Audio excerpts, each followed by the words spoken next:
older people, because when you've got the youth, you're stuck in a certain age gap. So you just see that some people that are their age are coming in and out, having fights, having fun.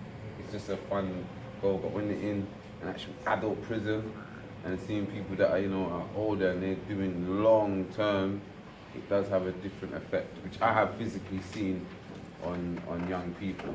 So do you think, coming back to that question, taking these young people to the prisons, and because I've seen that they do that in America, but I don't know if they do it here. But I think seeing the reality of it, because I don't know what it's like in the youth offending prisons, or where they think yes, a merry-go-round. Yeah, because when I used to be in Belmont, and then there was a time they let a bit, like they put the age down to 18s, right. And when they came, some of them saw a lot of a difference. And I've seen some on the street, and they said, "Oh, what you warned me about was so serious," but at the time I couldn't take it in. Right. And now I'm changing and blah blah blah. Okay. I've had someone that's phoned me from prison and said, when he was I saw him when he was 18, but he came in and went out, and now he's phoned me when he's finishing. And he's like, "I wish I listened to what you told me, but there's sometimes it sounds bad. Some of them have to feel it. I know it sounds kind of wrong, but sometimes there's some parts that I hope they don't feel it to a certain extent, but sometimes they have to." And when I spoke to him, he's like, "Wow, when you gave me all that advice, I was too young to know, but now I understand. Keep doing what you're doing. I'm out, coming soon. I'm ready to change my life and blah, blah, blah." If you know what I mean? So, Michel, in your 7 years, you've seen people coming back, enjoying the 17 times, going back where you were in prison. How did you, when you used to meet them, what was their attitude? Did they enjoy to come back very often? Hey, you see when people go out of prison, especially if they are out, it's like you have to do your life. You have to go left if you want to have money. You have to go right if you want to feed yourself. So they don't want those kind of life. See, they don't want that.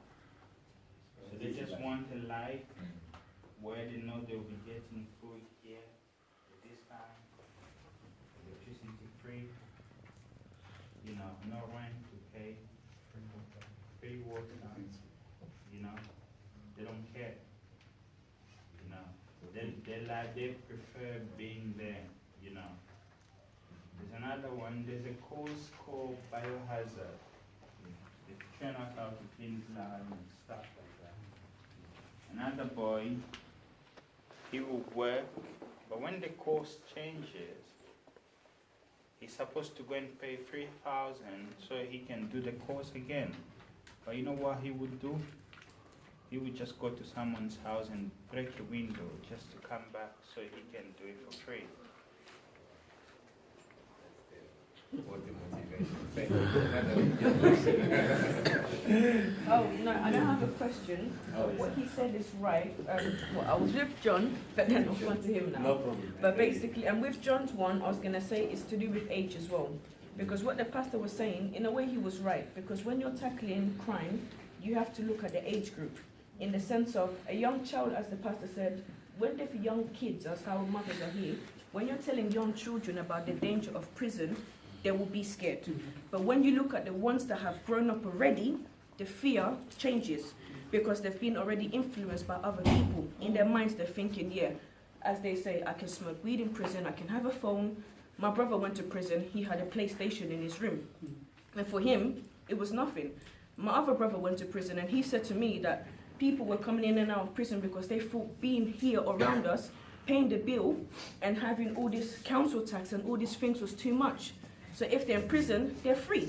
I can eat, I can go to the gym, I can pray, I can work, you can make a bit of money, but you're still there.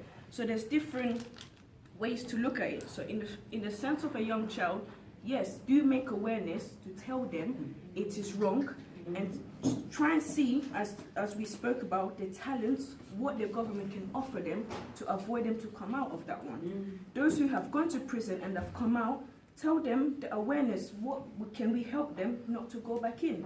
Because being in this world is so stressful. There's so much things going on. And some people can't take it because some don't have the support. So it's just a matter of support. Give them the support and they won't be involved in it. So that's my point. Thank you. Yeah, I just want to say that Mr. Roy, one day I met a boy on the street, a school boy, Yeah. and he was smoking illicit substance. I told him, "Oh, you know what you're doing?" He goes, "Yes, I do." "And you're not scared of being arrested?" He said, "Oh, I don't care." Are you not afraid of the police?" He said, "Oh, I don't care. They can't do anything to me."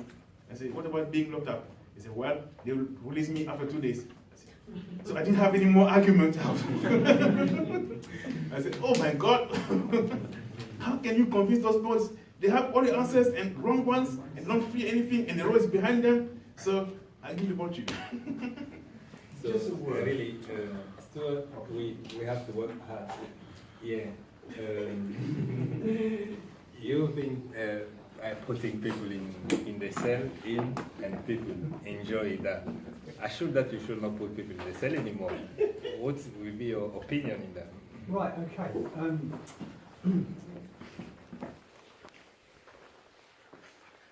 What you're talking about, putting the fear of punishment into people, yeah. I remember when I was a child, we got shown a film about rail safety. And on this rail safety, there was essentially some kids playing football on a railway line, and they got mutilated by a train. That scared the life out of me. It still does now, and I'm almost 50 years old. And to this day, I still don't go anywhere near a railway line because the fear of if we educate our children at a young enough age, and as the young lady said there, and there's quite a few people have said already, by the time they get to secondary school, the fear of punishment and the consequences has already gone. It's been replaced by the kudos of the rewards that can be reaped.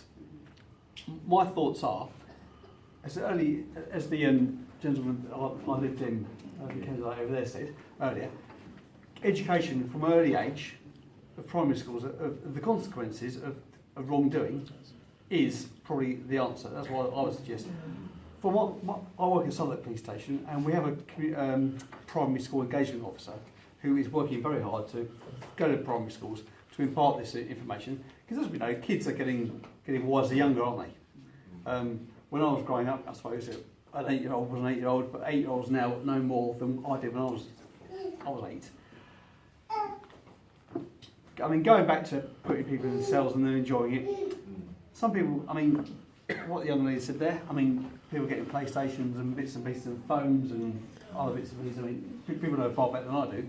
Yeah, I think the fear of the consequences of going to prison or being locked up in a police cell isn't what it once was and isn't there, because there are rules and regulations. We can only keep people for a certain amount of time.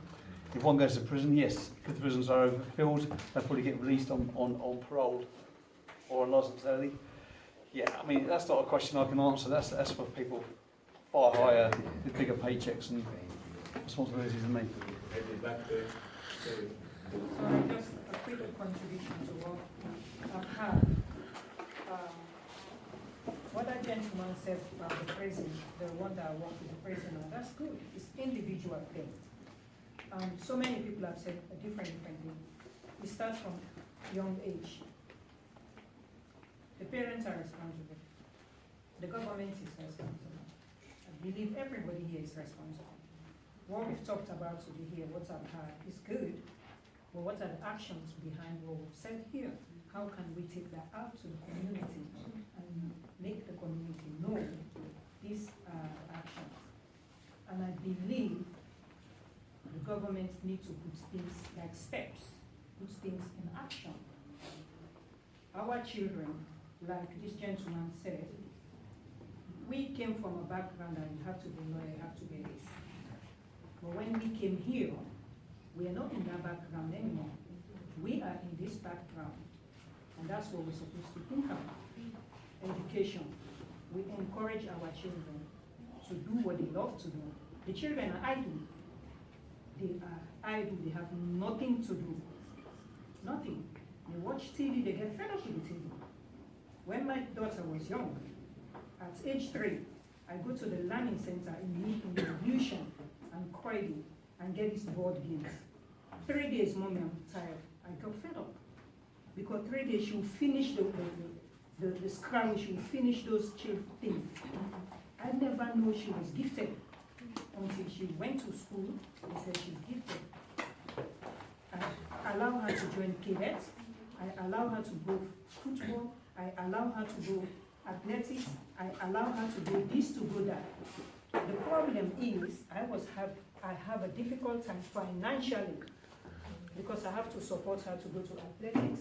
I have to support her to go to football. I have to support her to go to basketball or netball. I have to support everything. And everything was costing me at that time £15. And I didn't have that £15. So that's where parents supporting their children into these activities is going to be difficult.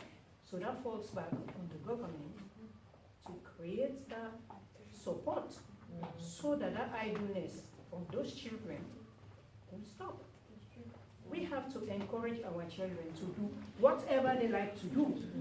My daughter, when she started, she wanted to be a ballet dancer. I said, okay, I'm not a ballet dancer. By the time she moved 2 steps, she wants to be this. She wants to be that. So it takes us and our children the time to go to something that they love to do. We need the encouragement. We, the parents, are responsible. Thank you. We are Everybody's responsible. we are just learning.